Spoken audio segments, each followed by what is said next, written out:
Hey guys, welcome to government jobs Gyan YouTube channel. Guys, आज की इस वीडियो में हम बात करेंगे आईओसीएल अप्रेंटिस के new recruitment notification online form apply process के बारे में।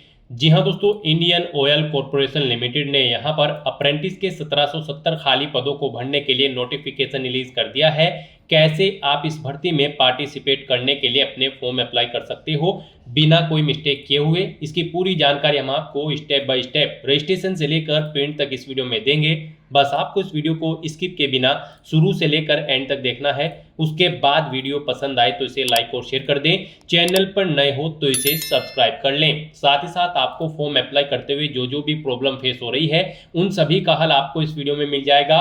और अब कैसे आपको अपने फॉर्म अप्लाई करने हैं जिससे आपका एप्लीकेशन फॉर्म रिजेक्ट न हो, और आप अपने फॉर्म को रिजेक्ट होने से कैसे बचा सकते हो। साथ ही साथ कैसे आपको अपनी क्वालिफिकेशन देनी है, कैसे आपको अपने डॉक्यूमेंट अपलोड करने हैं, फोटो सिग्नेचर अपलोड करने हैं, कौन सा डॉक्यूमेंट कितने केबी में आपको अपलोड करना है, पूरी जानकारी आपको इस वीडियो में दी जाएगी। बस आपको एंड तक हमारे साथ इस वीडियो में बने रहना है। तो बिना कोई वक्त गंवाए चलिए शुरू करते हैं। आपको इस वीडियो के डिस्क्रिप्शन बॉक्स में हमारी वेबसाइट ind-sarkari-naukri.in के इस पेज का लिंक मिल जाएगा। यहाँ पर आपको इस भर्ती के रिगार्डिंग सभी डिटेल्स प्रोवाइड कर दी गई है। Indian oil corporation limited IOCL ने ट्रेड अप्रेंटिस और टेक्नीशियन अप्रेंटिस के 1770 खाली पदों को भरने के लिए नोटिफिकेशन रिलीज कर दिया है। आप 3 मई 2025 से 2 जून 2025 के बीच में अपने फॉर्म अप्लाई कर सकते हो। 10वीं 12वीं पास आईटीआई पास कैंडिडेट अप्लाई कर सकते हैं। आपको फीस जमा नहीं करानी है, बिल्कुल फ्री ऑफ कॉस्ट आप अप्लाई कर सकते हो। ऑल इंडिया से आप ऑनलाइन मोड में अप्लाई कर सकते हो। उसके लिए आपको इस पेज को नीचे स्क्रॉल डाउन करना है, इंपोर्टेंट लिंक सेक्शन में आना है, ऑफिशियल नोटिफिकेशन पीडीएफ लिंक पर क्लिक करके इस भर्ती के नोटिफिकेशन को ओपन कर लेना है और इसमें से आपको पूरी डिटेल रीड कर लेनी है। यहाँ पर आपको सभी डिटेल्स प्रोवाइड कर दी गई है, जैसे कि क्या पोस्ट का नाम है, कितनी उसके लिए नंबर ऑफ वैकेंसीज है, कैसे आप अप्लाई कर सकते हो और कब से कब तक आप अप्लाई कर सकते हो, क्या आपका एलिजिबिलिटी क्राइटेरिया होना चाहिए। पूरी जानकारी आपको इस नोटिफिकेशन में दे दी गई है। आप सभी डिटेल्स यहाँ से रीड आउट करें, उसके बाद अपने फॉर्म अप्लाई कर लें। फॉर्म अप्लाई करने के लिए भी आपको हमारी वेबसाइट के इसी पेज पर ही अप्लाई ऑनलाइन का लिंक दिया गया है। जैसे ही आप इस लिंक पर क्लिक करेंगे तो आपके सामने यहाँ पर आईओसीएल का ये ऑफिशियल पोर्टल ओपन होगा। यहाँ पर आने के बाद आपको इस पेज को नीचे स्क्रॉल डाउन करना है और यहाँ पर आपको व्यू ओपनिंग्स एंड अप्लाई के सेक्शन में आना है। और यहाँ पर आने के बाद आप जिस भी रिफाइनरी के लिए अप्लाई करना चाहते हैं, जैसे कि प्रदीप रिफाइनरी या फिर बोंजेगोन रिफाइनरी या फिर डिगबोई रिफाइनरी, आप जिस भी रिफाइनरी के लिए अप्लाई करना चाहते हैं उस लिंक पर आप यहाँ पर क्लिक कर दें। आपके सामने कुछ इस तरह से इंटरफेस ओपन होगा। फिर यहाँ पर आने के बाद आपको अप्लाई नाउ के इस लिंक पर क्लिक करना है। उसके बाद आपके सामने कुछ इस तरह से इंटरफेस यहाँ पर ओपन होगा।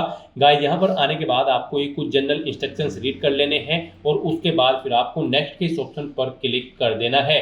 उसके बाद आपके सामने कुछ इस तरह से इंटरफेस ओपन होगा। यहाँ पर आने के बाद आपको सबसे पहले पोस्ट का नाम सेलेक्ट करना है, जिस पोस्ट के लिए आप अप्लाई करना चाहते हैं, ट्रेड अप्रेंटिस या फिर टेक्नीशियन अप्रेंटिस, जिस भी डिसिप्लिन के लिए आप अप्लाई करना चाहते हैं यहाँ से आप वो डिसिप्लिन सेलेक्ट कर लें। उसके बाद यहाँ पर आपको आपकी पोस्ट के अकॉर्डिंग पोस्ट कोड शो कर दिया जाएगा। फिर यहाँ पर आपको अपना फर्स्ट नेम एंटर करना है, मिडिल नेम देना है, लास्ट नेम देना है। मिडिल नेम लास्ट नेम नहीं है तो इन कॉलम को आप खाली छोड़ दें। अपना जेंडर आप यहाँ पर सिलेक्ट करें, अपना मैरिटल स्टेटस सिलेक्ट करें, आप मैरिड हो या फिर सिंगल, अपनी डेट ऑफ बर्थ आप यहाँ पर सिलेक्ट करें। फिर अपने फादर का नाम यहाँ पर एंटर करें, मदर का नाम एंटर करें, और अगर मैरिड हो तो फिर यहाँ पर आपको अपने हस्बैंड या फिर वाइफ का नाम देना है। अपना रिलीजन यहाँ पर आपको सिलेक्ट कर लेना है, अपनी कैटेगरी आपको यहाँ पर सिलेक्ट करनी है। फिर यहाँ पर आपको अपना डोमिसाइल स्टेट सेलेक्ट करना है। उसके बाद यहाँ पर आपको अपनी कास्ट का नाम देना है, अगर आप SC ST या फिर OBC हैं। उसके बाद आपको कब इशू हुआ है आपका कास्ट सर्टिफिकेट, वो डेट आपको सिलेक्ट कर लेनी है।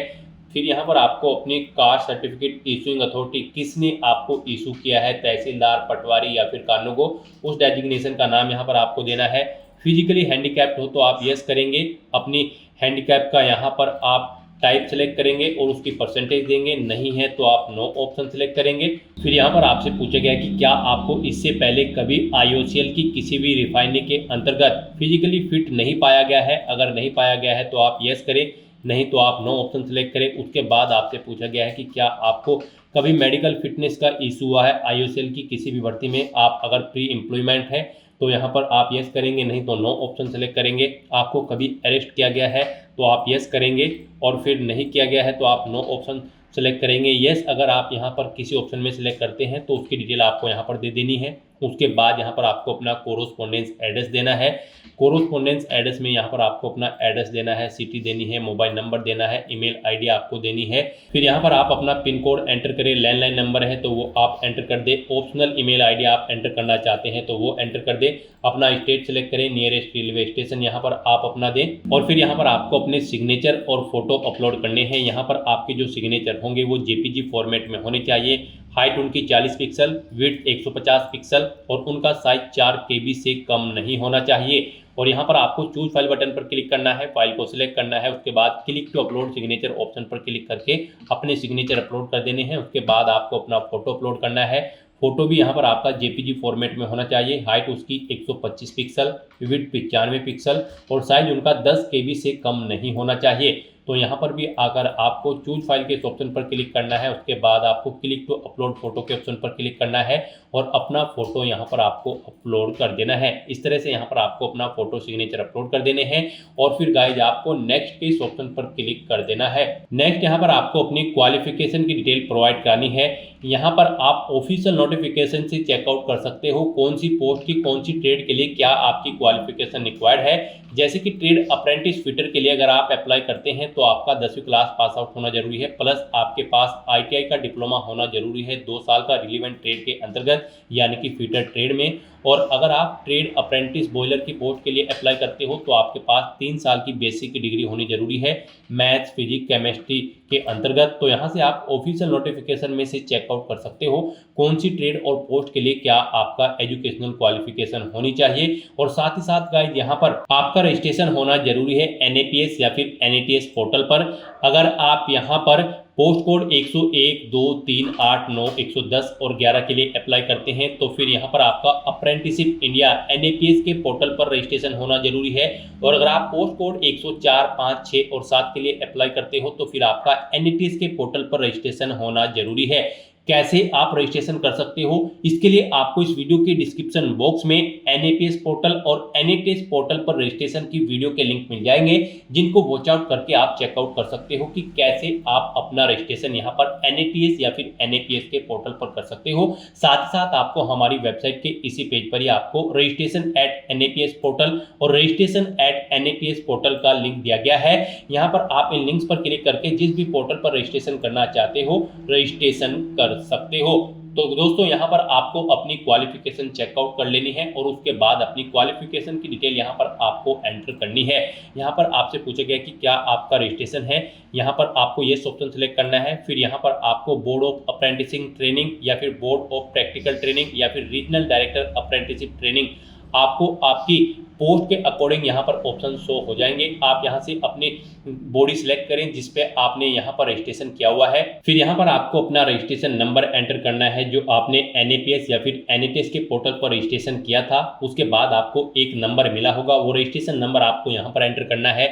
आपकी पोस्ट और ट्रेड के अकॉर्डिंग यहाँ पर आपको आपकी क्वालिफिकेशन शो कर दी जाएगी। हम यहाँ पर आपको ट्रेड अप्रेंटिस फिटर के लिए अप्लाई करके दिखा रहे हैं। इस पोस्ट पर अप्लाई करने के लिए आपका 10वीं क्लास पास आउट होना जरूरी है, प्लस आपके पास 2 साल का ITI का फिटर कोर्स का डिप्लोमा होना जरूरी है। तो फिर यहाँ पर आपसे पूछा गया कि क्या आपने अपना कोर्स रेगुलर किया है, तो यहाँ पर आपको यस ऑप्शन सेलेक्ट करना है। पास आउट हो चुके हो तो यहाँ पर भी आपको यस ऑप्शन सेलेक्ट करना है। फिर यहाँ पर आपको अपने इंस्टीट्यूट या स्कूल का नाम देना है जिससे आपने अपनी ITI कंप्लीट की है, बोर्ड या यूनिवर्सिटी का नाम दें जिससे वो एफिलेटेड है। फिर यहाँ पर आपको एडमिशन का मंथ और ईयर सेलेक्ट करना है। फिर पासिंग मंथ और ईयर आपको सिलेक्ट करना है। उसके बाद यहाँ पर आप date of declaration publishing of result of above entered qualification, आपका रिजल्ट किस डेट को पब्लिश हुआ था वो डेट और मंथ यहाँ पर आपको सिलेक्ट करना है। कोर्स का ड्यूरेशन यहाँ पर आपकी डेट के अकॉर्डिंग कैलकुलेट करके आपको शो कर दिया जाएगा। उसके बाद आपको इस पेज को नीचे स्क्रॉल डाउन करना है। फिर यहाँ पर आपसे पूछा गया है कि यहाँ पर आपका जो रिजल्ट आया है वो आपका ईयर वाइज आया है या फिर सेमेस्टर वाइज, आप अपने अकॉर्डिंग ऑप्शन सेलेक्ट करें। फिर यहाँ पर आपको अपना ईयर या सेमेस्टर नंबर देना है। फिर उसमें उस ईयर में आपने कितने मार्क्स ऑब्टेन किए हैं वो आपको एंटर करने हैं। टोटल कितने मार्क्स थे वो यहाँ पर आपको एंटर करने हैं। और फिर ऐड रिकॉर्ड के ऑप्शन पर क्लिक करके यहाँ पर आपको अपने फर्स्ट ईयर या फिर फर्स्ट सेमेस्टर के मार्क्स ऐड कर देने हैं। फिर आपको अपने ऐसे ही सेकंड ईयर या फिर सेकंड सेमेस्टर के जो भी मार्क्स हैं, यहाँ पर आपके जितने भी ईयर और सेमेस्टर हैं उनके मार्क्स आपको 1 बाय 1 करके ऐड रिकॉर्ड के ऑप्शन पर क्लिक करके ऐड कर देने हैं। फिर यहाँ पर आपसे पूछा गया कि क्या आपने ये कोई हायर क्वालिफिकेशन कर रखी है, जैसे कि बीटेक या फिर एमबीए या फिर सीए या फिर सीएस या फिर सीएमए या फिर एलएलबी या फिर एमसीए या फिर पीएचडी। अगर कर रखी है तो आप यस ऑप्शन सेलेक्ट करें, नहीं कर रखी है तो नो ऑप्शन सेलेक्ट करें। कर रहे हैं तो यहाँ पर आप परसुइंग ऑप्शन सेलेक्ट कर लें और उसके बाद गाइस यहाँ पर आपको नेक्स्ट के इस ऑप्शन पर क्लिक कर देना है। नेक्स्ट यहाँ पर आपको अपने एक्सपीरियंस की डिटेल प्रोवाइड करनी है। गाइस यहाँ पर अगर आपको एक्सपीरियंस है तो आप अपने एक्सपीरियंस की डिटेल प्रोवाइड कराएं, नहीं है तो आप इस सेक्शन को खाली छोड़ दें। यहाँ पर अगर आपको एक्सपीरियंस है तो यहाँ पर आप अपने एक्सपीरियंस का टाइप सेलेक्ट करें, एम्प्लॉयमेंट। यहाँ पर एम्प्लॉय टाइप आप सेलेक्ट करें, कहाँ पर आपको जॉब का यहाँ पर एक्सपीरियंस है, प्राइवेट सेक्टर की, स्टेट गवर्नमेंट की, सेंट्रल की या फिर ऑटोनोमस बॉडी की। आप अपने अकॉर्डिंग यहाँ पर ऑप्शन सेलेक्ट करें। उसके बाद यहाँ पर आपको ऑर्गेनाइजेशन का नाम देना है जिसमें आप कार्यरत थे, जॉब डिस्क्रिप्शन या फिर नेचर ऑफ वर्क यहाँ पर आपको देना है, डेजिग्नेशन देनी है, किस पोस्ट पर आप कार्यरत थे, वर्क पीरियड देना है, कब से आपने स्टार्ट किया था और कब तक आपने वर्क किया है, वो डेट आपको यहाँ पर सेलेक्ट कर लेनी है। एक्सपीरियंस का पीरियड कैलकुलेट करके आपको शो कर दिया जाएगा। फिर यहाँ पर आपसे पूछा गया कि क्या आप यहाँ पर अप्रेंटिसशिप कर रहे हैं या फिर आपने कर रखी है, तो यहाँ पर आपको नो ऑप्शन सेलेक्ट करना है और उसके बाद गाइस यहाँ पर आपको नेक्स्ट के इस ऑप्शन पर क्लिक कर देना है। नेक्स्ट आपको यहाँ पर फी डिटेल दी गई है। यहाँ पर आपको इस भर्ती में पार्टिसिपेट करने के लिए किसी भी तरह का कोई फीस का अमाउंट जमा नहीं कराना है। तो यहाँ पर बस अब आपको नेक्स्ट के इस ऑप्शन पर दोबारा से क्लिक करना है। फिर आपके सामने यहाँ पर कुछ इस तरह से इंटरफेस ओपन होगा। गाइस यहाँ पर आने के बाद आपको चेकबॉक्स को ओके करना है और उसके बाद आपको प्रीव्यू एप्लीकेशन बिफोर सबमिशन के इस लिंक पर क्लिक करके अपने एप्लीकेशन फॉर्म का एक प्रीव्यू चेकआउट कर लेना है। कहीं पर कोई मिस्टेक है तो आप प्रीवियस के बटन पर क्लिक करके एडिट कर सकते हो और सभी चीज़ें ओके हैं तो फिर यहाँ पर बस अब आपको वैलिडेट नाउ के इस ऑप्शन पर क्लिक कर देना है। इस तरह से यहाँ पर आपका एप्लीकेशन फॉर्म वैलिडेट हो जाएगा। उसके बाद आपको सबमिट के इस ऑप्शन पर क्लिक करना है। सबमिट बटन पर क्लिक करते ही आपका एप्लीकेशन फॉर्म सक्सेसफुली सबमिट हो जाएगा। आपको एक एप्लीकेशन नंबर प्रोवाइड करा दिया जाएगा आपके एप्लीकेशन फॉर्म की सबमिशन की कंफर्मेशन के लिए। वो एप्लीकेशन नंबर आपके रजिस्टर्ड मोबाइल नंबर और ईमेल आईडी पर भी सबमिट कर दिया जाएगा। उसके बाद आपको यहाँ पर जहाँ से आपने अप्लाई करना स्टार्ट किया था इसी इंटरफेस पर रिडायरेक्ट कर दिया जाएगा। यहाँ पर आने के बाद आपको डाउनलोड सेक्शन में आना है, अपना एप्लीकेशन नंबर यहाँ पर एंटर करना है। उसके बाद आपको click to send OTP to registered mobile number इस ऑप्शन पर क्लिक करना है। एक ओटीपी आपके रजिस्टर्ड मोबाइल नंबर पर आएगा, वो ओटीपी आपको यहाँ पर एंटर करना है। अपनी डेट ऑफ बर्थ आपको सिलेक्ट करनी है, ये कैप्चा कोड आपको यहाँ पर एंटर करना है और उसके बाद आपको व्यू एप्लीकेशन फॉर्म के इस लिंक पर क्लिक करके अपने एप्लीकेशन फॉर्म को व्यू कर लेना है और उसका एक हार्ड कॉपी प्रिंट आउट ले लेना है फ्यूचर यूज के लिए, फ्यूचर रेफरेंस के लिए। तो दोस्तों ऐसे आप Indian oil corporation limited apprentice के 1770 खाली पदों को भरने के लिए अपना फॉर्म अप्लाई कर सकते हो। आज की इस वीडियो में बस इतना ही। आई होप ये वीडियो आपको पसंद आई होगी। अगर पसंद आई हो तो इसे लाइक और शेयर करें। चैनल पर नए हो तो इसे सब्सक्राइब कर लें। Thanks for watching.